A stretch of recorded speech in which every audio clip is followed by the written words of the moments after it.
రైతు సోదరులకు స్వాగతం. భారత వాతావరణ శాఖ, అమరావతి వాతావరణ శాఖ, హైదరాబాద్ వాతావరణ శాఖ కీలక అప్డేట్స్ రిలీజ్ చేశాయి. వాతావరణంలో నెలకొన్న అనిశ్చిత పరిస్థితి కారణంగా తెలంగాణలో, ఆంధ్రప్రదేశ్లో చాలా ప్రాంతాల్లో ఒక మోస్తరు నుంచి అక్కడక్కడ పిడుగులతో కూడిన భారీ వర్షం నమోదయ్యే అవకాశం ఉంది. గడిచిన 24 గంటల తెలంగాణలో చాలా ప్రాంతాల్లో ఈదురు గాలులతో కూడిన వర్షం బీభత్సం సృష్టించింది.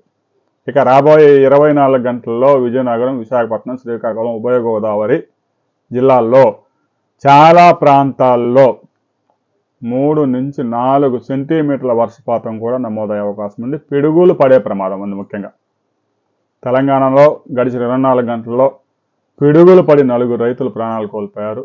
రైతు సోదరులు, వ్యవసాయం పనులు చేసుకునే శ్రామికులు పొలాల్లో ఉన్నప్పుడు ఉరుములు మెరుపులు వస్తే చెట్ల కిందకు వెళ్ళవద్దు అని వాతావరణ శాఖ అధికారులు ప్రతి బులెటిన్లో చెప్తున్నారు.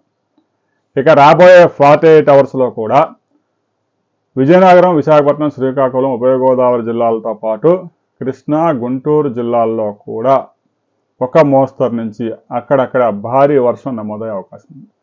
అయితే ఇది కొన్ని ప్రాంతాలకు 20-30 కిలోమీటర్ల ప్రాంతాల్లో ఎక్కడికక్కడికే ఈ వాతావరణం ఏర్పడుతుంది. అందువల్ల జిల్లా అంటే జిల్లా మొత్తం పడుతుందని దీని ఉద్దేశం కాదు. రైతు సోదరులు గుర్తుపెట్టుకోవాలి.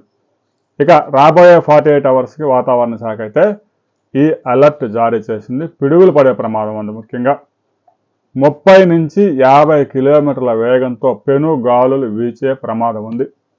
పంటలు హార్వెస్ట్ చేసిన రైతులు పంటలు తడవకుండా కాపాడుకోండి.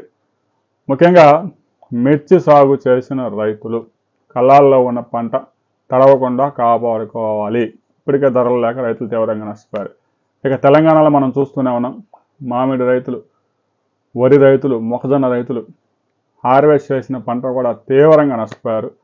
వడగళ్ళు, విపరీతమైన గాలి, ధాన్యం మీద టార్పాలిని కప్పినా కూడా నిలబడే పరిస్థితి లేవు. రైతు సోదరులు హార్వెస్టింగ్ ఉంటే ఒక 2 రోజులు వాయిదా వేసుకోవడం మంచిది. రాబోయే 48 అవర్స్ తర్వాత ఏ ప్రాంతాల్లో ఎంత వర్షపాతం నమోదైంది, పంట నష్టం అంచనాలు, వివరాలతో మనం మరో వీడియోలో తెలుసుకుందాం.